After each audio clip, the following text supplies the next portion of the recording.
Iran's top diplomat is mocking a presumed Israeli strike on Iranian soil as child's play, in the latest comments aimed at brushing off its significance. The muted response from both Iran and Israel suggests an effort to move their conflict back into the shadows, at least for now. Flashes in Iran's pre-dawn sky Friday show glimpses of anti-aircraft systems in action. The main attack on a military base in the heart of Iran carried out with carefully measured force.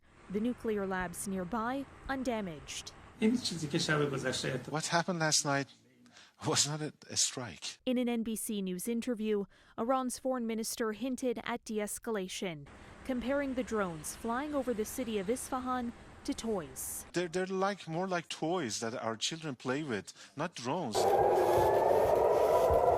The explosions over Isfahan came less than a week after Tehran fired a volley of missiles and drones at Israel, nearly all of which were shot down. It had been Iran's retaliation for a strike on its embassy complex in Syria this month that killed several top generals. There's no question that the rules of engagement have changed in that part of the world. This former U.S. Defense Secretary says the strike appeared intended only to send a message that Israel can evade Iranian defenses and hid inside the country.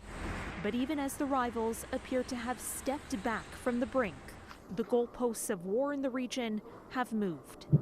It gets very hard when something else now happens for those advising the leadership in both countries to say, wait a minute, this requires a direct attack.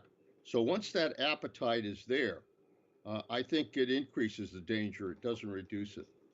Likely Israel will return its focus to its ongoing wars on two fronts, against Hamas in Gaza, where Israeli strikes continued on Saturday, and Hezbollah in Lebanon. But even if the prospect of a third front has eased, this is now a proxy war with the risk of erupting into direct confrontation again.